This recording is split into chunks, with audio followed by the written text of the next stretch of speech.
नमस्कार, स्वागत है आपका फायदेमंद फंड्स में। और इस हफ्ते फिर एक नए फंड मैनेजर और एक नए फंड के बारे में बातचीत करेंगे। और बहुत सारी खबरें भी इस समय सिस्टम में आ चुकी हैं, अमेरिका से भी आ रही हैं, भारत में भी रिजल्ट सीजन चल रहा है। तो बहुत सारी खबरों को समाहित करते हुए एक बढ़िया फंड और एक बढ़िया फंड मैनेजर से आपके आज मुलाकात कराते हैं। फंड का नाम है एक्सिस ग्रोथ अपॉर्चुनिटीज फंड। जैसा कि नाम से इसमें लग रहा होगा कि ऐसी अपॉर्चुनिटीज जहां पे ग्रोथ की संभावनाएं काफ़ी ज़्यादा हैं, उस पर फोकस करना चाहिए। और जो इसको मैनेज करते हैं, जब पूरे ग्रुप के जो इक्विटी हेड हैं जिनेश गोपानी, उनसे हम बातचीत करेंगे। और जिनेश का बड़ा लंबा तजुर्बा है, तो ग्रोथ की अपॉर्चुनिटीज़ ढूंढना, नई थीम ढूंढना, ये मुझे लगता है सबसे चैलेंजिंग काम किसी भी फंड हाउस में या किसी भी इक्विटी हाउस में होता होगा। तो उस पर भी हम लोग बातचीत करेंगे। जिनेश, बहुत बहुत स्वागत है आपका फायदेमंद फंड्स में। Thank you. और इससे पहले कि मैं सीधे फंड में डीप डाइव करूं, मैं सोच रहा हूँ थोड़ा सा बिग पिक्चर या मैक्रो पिक्चर में भी एक बार नज़रिया ले लेना चाहिए। अमेरिका से खबरें आ चुकी हैं कि वो हल्का सा, एक माइल्ड सा, सॉफ्ट सा संकेत उन्होंने दिया है कि वो पॉज कर सकते हैं, लेकिन घुमा फिरा के उन्होंने वो सारी बातें कह दी जिससे फिर वो भरोसा कम हो रहा है कि पता नहीं पॉज करेंगे कि नहीं करेंगे। तो मैक्रो पिक्चर इस समय आप कैसी देख रहे हैं? आई थिंक अगर आप कल की रेट हाइक देखिए और जो यूएस फेड का स्टेटमेंट है, आई थिंक क्लियरली ऐसा समझ में आ रहा है कि 10 कॉन्जिक्यूटिव रेट हाइक्स के बाद पॉज होगा। डेटा डिपेंडेंट के हिसाब से दे विल मूव फॉरवर्ड। जल्दी रेट कट आ सकता है कि नहीं, बहुत डिफिकल्ट बोलना है, बिकॉज डिपेंडिंग ऑन कैसे इन्फ्लेशन नीचे जाता है। But at least rate hike cycle कम हो रही है, बिकॉज आप अगर डेटा डिपेंडेंट देखिए, job, employment data, retail sales, housing sales, सभी में स्लो डाउन आ रहा है यूएस में। सो जो टेक्टिकल माइल्ड स्लो डाउन या रिसेशन की बात कर रहे हैं यूएस में, दैट अभी वो दिख रहा है। अभी वो 2-3 महीने में आएगा या एक क्वार्टर के बाद आएगा, वो देखना है। लेकिन क्लियरली जो 10 रेट हाइक की है यूएस ने, आई थिंक उसकी इकोनॉमी पे impact in terms of slow down या रिसेशन दिख रही है।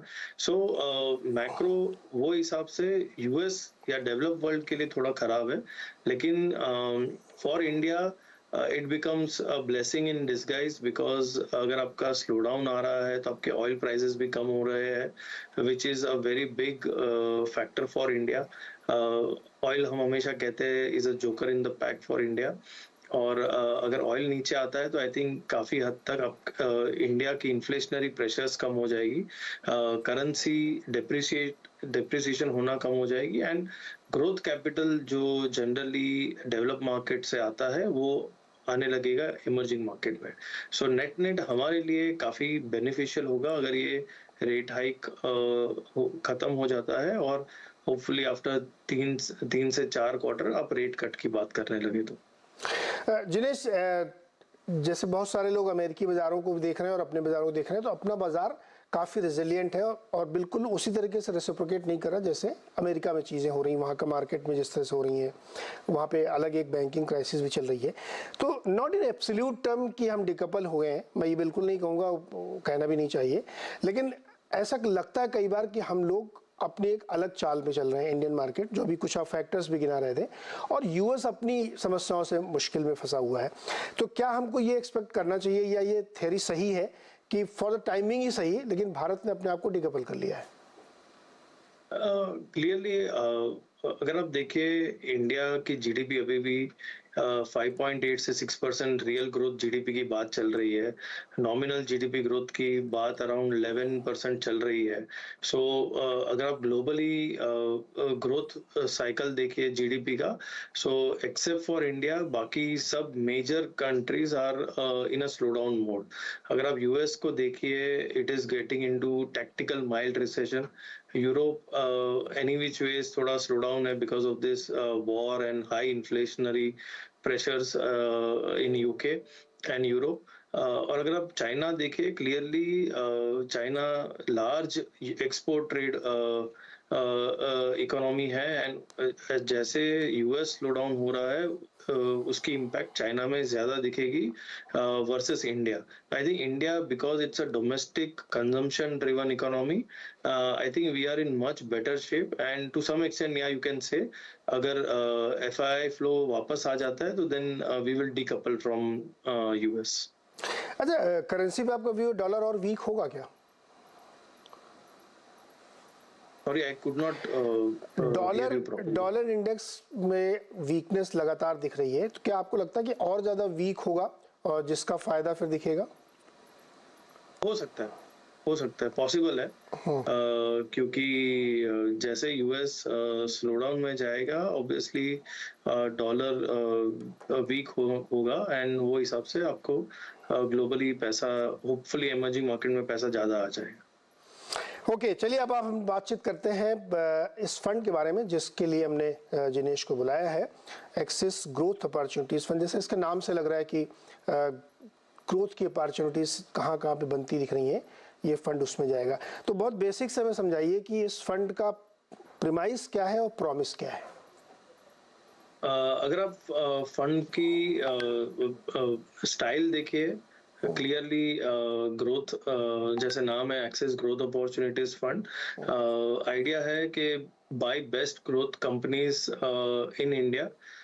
हालांकि सभी ये कहते हैं, बट आइडिया है जो हमारी यूनिवर्स है उसमें जो रिसर्च होता है वो रिसर्च में आपके बेस्ट आइडियाज ग्रोथ के क्या आ सकते हैं, along with 20 to 25% investing in the overseas growth opportunities. तो हमारे जेवी पार्टनर्स जो श्रोडर्स है वो हमें वो 20-25% की पोर्टफोलियो एडवाइस करते हैं, जहां हम ग्लोबल ग्रोथ बिजनेस मॉडल्स में भी डाल सकते हैं. सो आइडिया है आप domestically you have certain sectors which are growing at 1x to 3x of nominal GDP, और ग्लोबली भी डिस्पाइट ग्लूम एंड डूम आपके पास बिजनेस मॉडल्स है जो इंडिया में आप नहीं खरीद सकते, बट बिजनेस मॉडल्स जो ग्लोबली बहुत सक्सेसफुल है, और अगर आपको खेलना है तो access growth opportunities offers that value.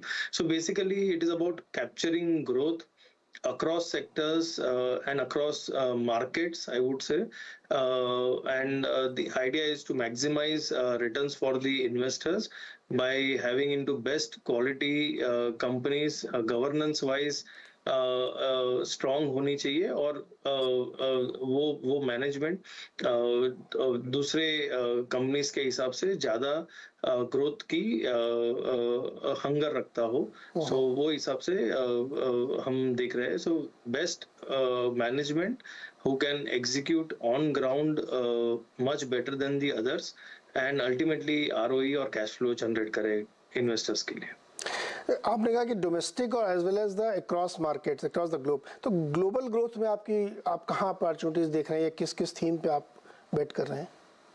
Clearly अगर आप देखें इट इज फेयरली डाइवर्सिफाइड. अगर आप वो 20-25% पोर्टफोलियो देखिए, सो 60-65% यूएस मार्केट लिंक्ड होगा, and balance will be 1 or 2 stocks in Europe, 1 or 2 stocks in South Africa, 1 stock in Brazil. So काफी diversified है depending on the business model. So the idea is there are certain business models जो आप India में unfortunately नहीं खेल सकते, because either they are not listed or India doesn't offer that opportunity for that business model.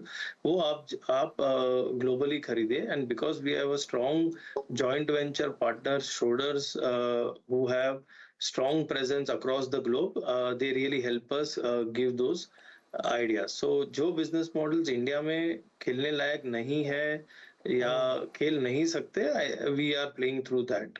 Jinesh, वो वही तो मैं पूछ रहा हूँ, थीम कौन सी है जो जिस पर आप इस समय प्ले अप कर रहे हैं, जो ग्लोबल मार्केट में अवेलेबल है, इंडिया में अवेलेबल नहीं है, वो क्या थीम्स हैं? सो सी बेसिकली अगर आप देखिए ग्लोबली इनोवेशन पे बहुत काम हो रहा है. आप इंटरनेट कंपनीज देखिए, चैट जीपीटी टाइप्स कंपनीज देखिए, AI, artificial intelligence, machine learning, differentiation in the fintech world, So and there are many small pharma companies, many R&D companies जो इंडिया में अनफॉर्चुनेटली ज्यादा लिस्टेड नहीं है. Those type of themes हम देख रहे हैं वहाँ. तो मतलब अब कह सकते हैं कि माइक्रोसॉफ्ट जैसी कंपनीज आपके रडार पे है. Sorry, I could not hear you, sir. Microsoft जैसी कंपनीज आपके रडार पे है जिस पर आप बेट करते हैं. करेक्ट. सो जो जैसे मैंने बताया, इंडिया में there are certain business models जो बहुत डिफिकल्ट है पकड़ना, बट ग्लोबली वो बहुत बड़े बड़े बिजनेसेस है. And it is just the matter of time कि जैसे यूएस रिसेशन से बाहर निकलेगा, ये सब वापस बहुत बड़ी ग्रोथ ट्रेजेक्टरी में आ जाएंगे, because they are not catering to only US, they are catering to world. So globally ये सब themes बहुत बड़े बनते जा रहे हैं एंड ग्रोथ मोमेंटम काफी स्ट्रॉन्ग है. अगर आप अभी भी इनके नंबर्स देखें, they are better than the estimate, so they are again coming back pretty strongly. So you are right, that type of companies we are playing. हाँ, बिल्कुल सही बात है. और इसमें एक चूंकि बहुत डिबेट चल रही है इस समय की, बहुत क्या मतलब कुछ कंपनीज हैं जो इस पूरी थीम को एक्चुअली मोनोपोलाइज कर रही हैं. उसमें गूगल भी है, उसमें माइक्रोसॉफ्ट भी है, उसमें कई और सारी कंपनीज हैं छोटी बड़ी. इस पर डिबेट ये चल रही है कि क्या वाकई ये ऐसी मोनोपोली क्रिएट कर देगी जिसमें बहुत सारी छोटी कंपनियां पीछे छूट जाएंगी और बहुत कंसंट्रेटेड ग्रोथ आने वाली है. आई थिंक अगर आप ग्लोबली देखिए, large businesses are taking away significant market share from the smaller players. मैं आपको एक एग्जांपल देता हूँ. जो मैंने अभी देखा, चैट जीपीटी के वजह से online education companies are under threat. So basic education जो आपको चाहिए था, जो ऑनलाइन एजुकेशन कंपनीज दे रहे थे, और मैं यूएस की बात कर रहा हूँ, इंडिया की तो बात भी नहीं कर रहा हूँ. हमने देखा कि मैनी ऑनलाइन एजुकेशन कंपनीज जो छोटे छोटे हैं, बहुत निश थे, एंड एक टाइम पे ऑनलाइन एजुकेशन कंपनीज को बहुत बड़ी वैल्यूएशन मिल रही थी बिकॉज वो कुछ नया कर रहे थे, वर्चुअल टीचिंग कर रहे थे. सडनली चैट जीपीटी की वजह से हम देख रहे हैं कि शायद certain businesses in online education जो बेसिक टीचिंग करते हैं उसकी जरूरत ही नहीं पड़ेगी, because you can just go to chat GPT और अगर आप टाइप करें, आपको पूरा मटेरियल ऐसे सब मिल जाएगा, कैसे पढ़ना है, क्या होता है. मीन्स सो आई थिंक हम देख रहे हैं, इस बिग इज बिकमिंग बिगर. बड़ा प्लेयर, उसकी कैपेबिलिटी है इनोवेशन करने की, उसकी कैपेबिलिटी है कैपिटल को R&D में इन्वेस्ट करने की, and if they come out with some blockbuster product, it takes away the entire market. So profit pools जो हमने देखा है, वो कंसंट्रेशन होते जा रहा है बड़ी कंपनीज के पास. एंड अगर आप स्केल नहीं दिखाते हो, देन एट सम पॉइंट कोई ना कोई आके आपको मार के जाएगा. बहुत ही इंटरेस्टिंग थीम है जिनेश ये, और इसमें सिर्फ ऑनलाइन एजुकेशन नहीं, बहुत सारे ऐसे बिजनेसेस हैं जो वाइप आउट हो जाएंगे, इसमें कोई शक ही नहीं है. अब वो किसी को अच्छा लगे बुरा लगे, वो डिबेट इसमें चलती रहेगी, लेकिन ये सच है कि बहुत सारे बिजनेसेस खत्म हो जाएंगे इस AI की वजह से, और जिसमें ये कंपनीज कंसंट्रेट कर रही हैं. यहाँ पे लेंगे छोटा सा ब्रेक, और ब्रेक से वापस आएंगे तो कंज्यूमर फाइनेंस में एक बड़ा डिसरप्शन होने वाला है. जिनेश से इस पर बातचीत करेंगे कि ये फंड इसकी तैयारी कैसे कर रहा है.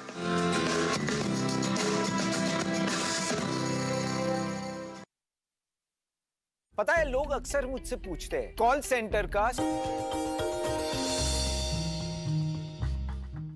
डू यू नो में आज हम बातचीत करने वाले हैं होटल अशोका के बारे में. दरअसल ये ITDC मैनेज्ड होटल, जिसके बारे में आपने कई बारी चर्चाएं सुनी होंगी, खासतौर से इसके विनिवेश को लेकर या मोनेटाइजेशन को लेकर.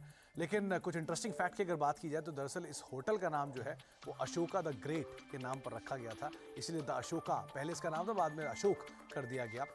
दरअसल कई साल पहले जब यूनेस्को की इवेंट में पंडित जवाहरलाल नेहरू साहब गए थे, तब उनको लगा था कि इंडिया को भी एक मार्क बनाना चाहिए, और उसी के ही अगले यूनेस्को मीटिंग से पहले उन्होंने सोचा कि भारत को भी एक बढ़िया 5 स्टार वो ज़रूर वहाँ पर जहाँ पर मीटिंग हो पाए इस तरह की एक जगह बना कर देंगे। तो तब उन्होंने इस तरह का डिसीज़न लिया और उसके साथ ही अशोका होटल की स्थापना की, ऊपर कामकाज करना शुरू हुए। लेकिन उस समय पर तो इतनी एमिनिटीज़ नहीं थी, लेकिन विद टाइम इसको डेवलप किया गया और अगली यूनेस्को की बैठक से पहले इसको रेडी भी कर दिया गया। साथ ही साथ ये पहला 5 स्टार और कन्वेंशन हॉल था जो कि इस इवेंट के लिए तैयार किया गया था। पहले अशोका होटल और फिर बाद में अशोक होटल के नाम से ये जाना जाने लग गया। कुछ इंटरेस्टिंग फैक्ट में, ये दिल्ली का लार्जेस्ट पिलर लेस यानी कि बिना खंभों के सबसे बड़ा कन्वेंशन हॉल वाला कोई अगर होटल है दिल्ली में तो वो अशोका होटल है, और एक बड़े स्प्रेड एरियाज में यानी कि 11 एकड़ की ज़मीन में ये होटल बना हुआ है। तो अगर आप कभी भी नेक्स्ट टाइम उस होटल की तरफ जाएंगे तो उसका आकार विकार ज़रूर देखिएगा, किस तरह का भव्य होटल ये बनाया गया है। करीब करीब 2 लाख स्क्वायर फीट का यहाँ पर रिटेल और ऑफिस स्पेस है। रफली 30,000 के आसपास के यहाँ पे जो स्क्वायर फीट के आसपास के बैंक्वेट्स हैं। इसके अलावा 8 रेस्टोरेंट हैं जो कि करीब करीब 25,000 स्क्वायर फीट्स के हैं। तो इस तरह का एक मासिव एरिया जो कि 11 एकड़ के अंदर बनाया गया है, और इस तरह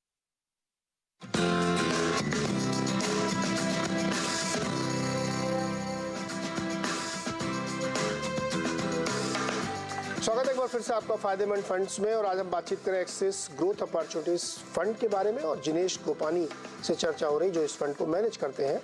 और अब हम बातचीत करेंगे कंज्यूमर फाइनेंस के बारे में, जहां पे एक नए प्लेयर की एंट्री होने वाली है जिससे इस पूरे सेक्टर में काफ़ी उथल पुथल होगी। तो इस फंड की चूंकि टॉप होल्डिंग एक फाइनेंस कंपनी ही है, तो ये अपने आप को कैसे रीअलाइन या रीएडजस्ट करेंगे। घरेलू में कौन सी 1-2 थीम है जो आपको लगता है सबसे बड़ी ग्रोथ ड्राइवर्स हैं जो इस फंड के लिए बिल्कुल फिट बैठती हैं? अगर आप इंडिया का कॉन्स्ट्रक्ट देखिए, अगर आप 6% रियल जीडीपी ग्रोथ देख रहे हो और 11% नॉमिनल जीडीपी ग्रोथ देख रहे हो, there will be many sectors and many companies जहां मार्केट शेयर गेन अपॉर्चुनिटी है और can become pretty big, can grow at 1.5x to 3x of nominal GDP.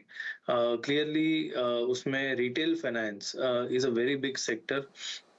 अगर आप देखिए कंज्यूमर पेनिट्रेशन मॉर्गेजेस में, रिटेल क्रेडिट कार्ड्स में और काफ़ी बाकी प्रोडक्ट्स में काफ़ी कम है। अगर आप ग्लोबल एवरेजेस देखिए, इवन मॉर्गेजेस अगर आप देखिए just 15% of total penetration versus globally it ranges around 30, 40, 50% of the total household market.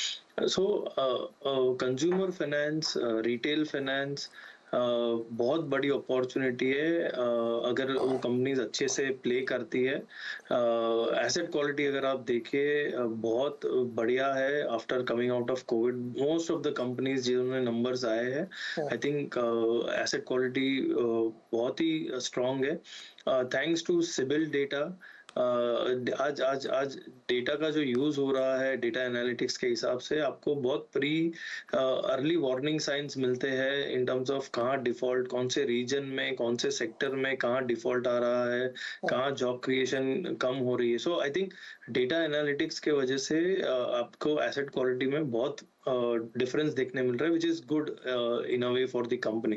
I think growth opportunity बहुत बड़ी है, मार्केट शेयर गेन अपॉर्चुनिटी बहुत बड़ी है। Most of the retail finance या कंज्यूमर फाइनेंस कंपनीज देखिए 0.5 to 1% of total asset liability side of the market है। So there is huge scope for growth, huge scope for penetration. So something like this अगर आप बाकी देखिए engineering R&D बहुत बड़ी theme बनते जा रही है, स्पेशलिटी केमिकल बहुत बड़ी थीम बनते जा रही है।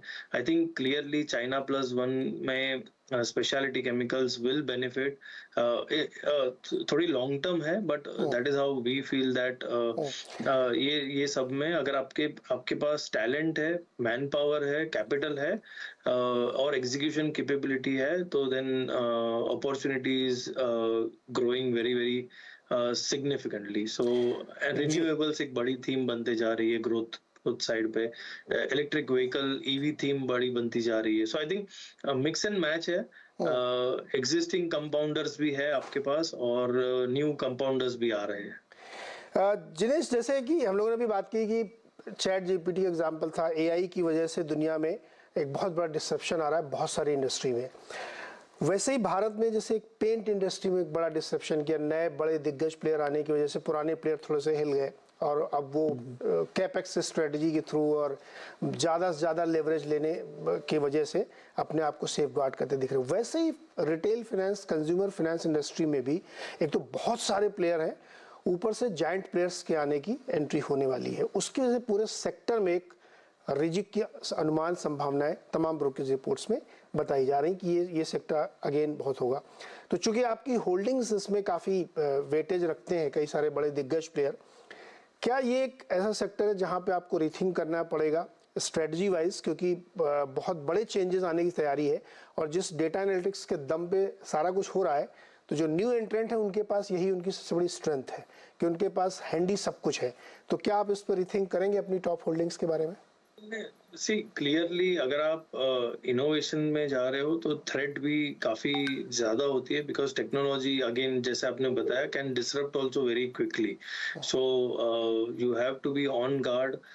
Managements have to be very clear how the competition will come and whether most of the companies are able to take over that competition. So agility or quickness to respond to competition बहुत important होते जाएगा. But जैसे मैंने बताया कि आज market ही इतना बड़ा है और पेनिट्रेशन लेवल्स इतने लो है, आपको अगर यहाँ से 3-4 बड़े रिटेल फाइनेंस कंपनीज भी आ गए तो कोई ज्यादा प्रॉब्लम नहीं होगा, अगर आपको आपका ग्रोथ रेट आपका डिफाइंड है और आपके कस्टमर बेस आपको पता है आपको किसके पास जाना है. So it's a 1.4 billion population plus, अगर आप उसकी 10% भी मार्केट शेयर गेन करते हैं, mean like 14 crore people, I mean you can just imagine the amount of market availability, market share penetration availability or opportunity to get market share from that individual person in terms of the wallet share. So I think because market बड़ा है, आपकी अगर base infrastructure layout strong है, omni channel presence है, technology पे you have invested like the new players, I think it's a huge market. And plus अगर आप जैसे मैंने बताया कि अगर आप टोटल एनबीएफसीज भी देख लीजिए, total share of the NBFCs in the total asset liability side itself is very small. So आपको दो जगह से ग्रोथ आ सकता है, एक आप नया ग्रोथ निकाल रहे हो, न्यू टू बैंक कस्टमर आ रहे हैं जो जैसे आप पेनिट्रेशन करते जा रहे हो, प्लस आप एग्जिस्टिंग प्लेयर से मार्केट शेयर गेन करते जा रहे हो. सो आई थिंक अपॉर्चुनिटी बहुत बड़ी है, how you play it is more important. And दूसरी चीज हमें ध्यान रखनी चाहिए कि it is not like an FMCG product कि अगर आपने एक बार कोई माल बेच दिया वापस रिटर्न नहीं होता है. यहाँ आपको पता है 2 साल के बाद अगर एनपीएस आते हैं तो बहुत जोर से हिट होता है. सो अगर आप रेकलेस ग्रोथ करते हो तो भी तकलीफ है, और अगर आप स्लो ग्रोथ करते हो तो भी प्रॉब्लम है, बिकॉज स्केल इज इम्पोर्टेंट. सो आपको मेजर्ड वे में ग्रोथ करना पड़ेगा, but at the same time आपको यू हैव टू एंश्योर के जो आप मार्जिन या स्प्रेड बना रहे हो, it's a very thin margin businesses. आप जो स्प्रेड बना रहे हो आपके क्रेडिट कॉस्ट में खत्म ना हो जाए. So I think and it's a leverage play. अगर आप देखें technically banking is a leverage play. आप 100 रुपए की कैपिटल में आप 600 रुपया 6x या 7x लिवरेज कर रहे हो. So I think it is not easy to grow and not have an asset quality issue. So I think जो companies ये vision लेके चलती है, I think it's a long journey, and if company has to grow at 20-25% for next 10 years, there is a possibility. Okay, तो लंबे समय के लिए कर सकते हैं इस पे निवेश, और जैसा कि जिनेश कह रहे हैं कि कंज्यूमर सेगमेंट जो है बहुत बड़ा है, तो नए प्लेयर के लिए भी जगह बन जाएगी यहाँ पे. थोड़े बहुत एडजस्टमेंट होंगे क्योंकि एग्जिस्टिंग प्लेयर को अपनी कॉस्ट इफेक्टिवनेस भी देखनी पड़ेगी, फाइनेंशियल प्रोग्रेस कितनी है, कितने डीप पॉकेटेड हैं आप, और जो लेवरेज की बात करें वो बहुत इंपॉर्टेंट प्ले होगी इसमें.